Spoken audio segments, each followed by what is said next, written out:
ભગવાને જે વાત કરી કે પ્રભુભાઈ એમ કહેતા કે ઉપદેશ પાછો ખેંચી લે એમ.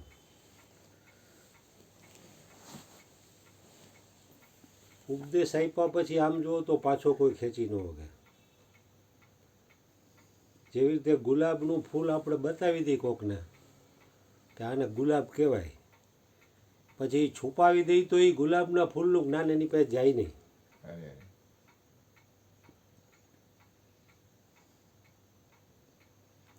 એકવાર એનું દર્શન એને કરી લીધું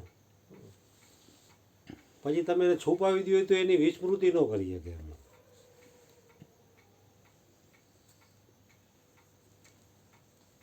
પછી વ્યક્તિને ઉપદેશ તાણે એનું લક્ષ્ય જ ન જો એને લક્ષ્યમાં જ ન આવ્યું એની ભૂલી જાય. એ વાત આખી અલગ છે. એ વાત આખી અલગ છે.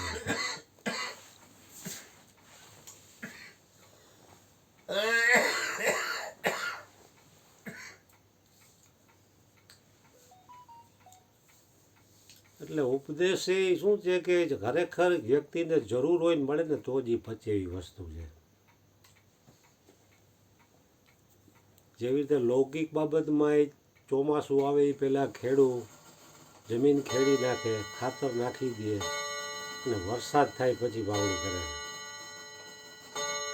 ત્યારે એને એ ઉપજ આવે છે. ગમે ત્યારે એ વાવણી નથી કરી દેતો. એવી રીતે ઉપદેશની ખરેખર જરૂર હોય ને મળે ને તો જ એ વસ્તુની કિંમત થાય એવું છે.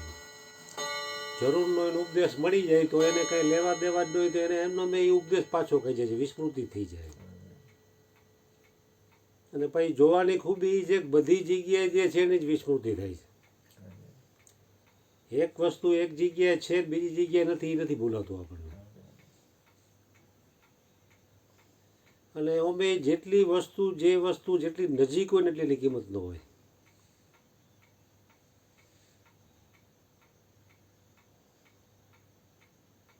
એટલે જે મહાપુરુષોએ આ વસ્તુ પ્રાપ્ત કરી તો એને આખી જિંદગી એની હોમી દીધી છે. એમ અનંત જન્મોથી આ કમાઈ કરતા આવતા હોય અને અત્યારની જિંદગી પણ આમાં એને બીજાના કલ્યાણ માટે સમર્પિત કરી દીધી છે. પોતાનું કંઈ ગોઠવવા હાટું એનો દેહ નથી હોતો. એમ જગતના કલ્યાણ માટે જેને દેહ ધૈર્યો ને સહન એટલું કરવું પડે. સંસારીઓને એટલું સહન કરવાનું ન હોય.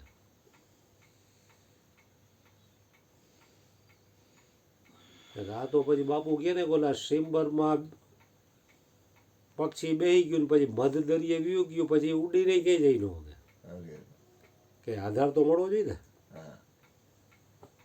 અને આમાં પછી જે આખું જીવન ઉભી દીધું એના માટે પછી બીજો કોઈ આધાર નથી. સતત આ સિવાય બીજું કોઈ ચિંતન જ રહ્યું નહીં. એમ તમે વાત કરી ઓલા જ્ઞાનીઓ ગમે એવા પ્રશ્નો કરીને ગમે એવા જવાબ દઈ દે. એ આમ જો તો પ્રશ્ન તો ઠીક છે પણ આમ મૌન છે ને એ જ બધાનો જવાબ છે. એમ આજે જ મેં રામ સુખદાસજીનું પુસ્તક થોડુંક વાંચ્યું હતું. એમાં આપણે ઉપદેશને લગતી વાત જ હતી. એમ આત્મજ્ઞાન કેસે હો. એમાં આપણને ઉપદેશમાં જે કહે ને જે કાંઈ છે એ તું છો એને જુદી રીતે એ જ વાત સમજાવેલી છે. કે શબ્દ શાસ્ત્ર અને સંત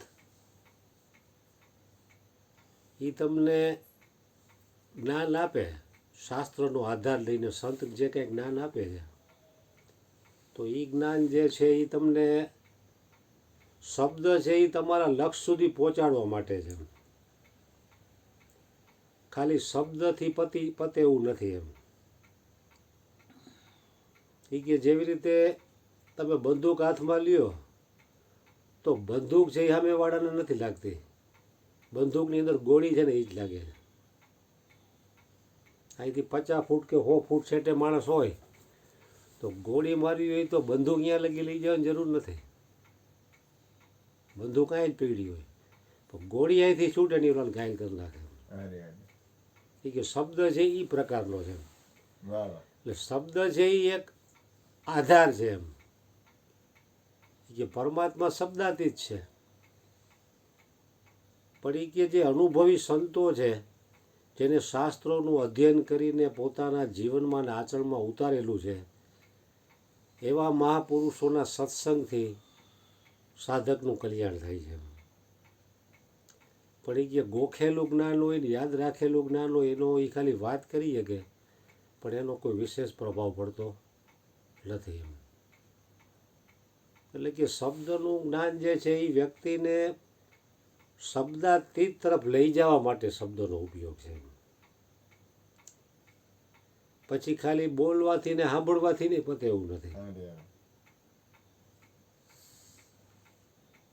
અને પ્રશ્નો એ કે ઘણા લોકો કરતા હોય જવાબ દેતા હોય તો એ કે તમે મૌન થઈ જાઓ તો તમારી અંદર તમામ પ્રશ્નોના ઉત્તરો પડેલા છે. અને મોટે ભાગે માણસો પ્રશ્નો એમ કરતા હોય માની લો મને કાંઈ ખબર હોય ને હું એમ માનું ગુણુભાઈને ખબર નથી હું પ્રશ્ન કરું. અને ઘણાય તો ખાલી પ્રશ્ન કરવા ખાતર કરતા હોય પોતાનું કલ્યાણ માટે પ્રશ્ન ન હોય એનો. પ્રશ્ન કરીને એ પ્રમાણે એને જીવન બનાવવું પોતાનું કલ્યાણ કરવું એના માટે પ્રશ્ન ન કરતા હોય તો એનો કોઈ અર્થ નથી. પછી એ તો જ્ઞાનની વાત કરીને ચર્ચા કરવા જેવી વાત થાય. ભગવાન કહે ને કે તમામ પ્રશ્નોનો જવાબ તમે છો પણ ત્યાં સુધી પહોંચાતું નથી એટલે પ્રશ્નોમાં આપણે સમય કાઢી છે એમ. બાકી પ્રશ્ન જોઈ તો તમે બુદ્ધ પાસે એક વ્યક્તિ પ્રશ્ન લઈને ગયો તો બુદ્ધ કે તું 1 વર્ષ લગી મૌન બેસી જાય પછી હું તને જવાબ આપીશ મારી આકરી શરત છે કે. તો ઓલો 1 વર્ષ લગી મૌન બેઠો ને તો એનો પ્રશ્ન ભૂલી ગયો એનો કોઈ પ્રશ્ન જ ન રહ્યા એને પૂરું થઈ ગયું.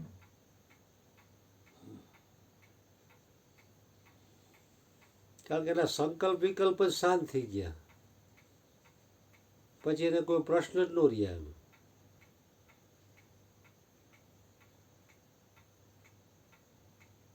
અને પ્રશ્નનો તો કાંઈ અંત આવે એમ નથી. આ જગત છે જે એક મોટામાં મોટો પ્રશ્ન છે અને એમાં પેટા પ્રશ્નોનો કોઈ અંત આવે એમ નથી. 2 પ્રશ્ન આજે સોલ્વ કરો તો 4 બીજા કાલ ઊભા થયા હોય. એટલે પોતા ઉપર લક્ષ્ય જાય તો પોતે જ તમામ પ્રશ્નોનો જવાબ છે એમ. ગુરુના વાક્ય ઉપર જાય તો જે કાંઈ છે એ બધું તું જો તો પ્રશ્ન કોણ હોય જવાબ કોણ હોય. પણ ત્યાં સુધી નથી જવાતું એટલે આ બધા પ્રશ્નો ઉઠે છે. સદગુરુ મહારાજની જય.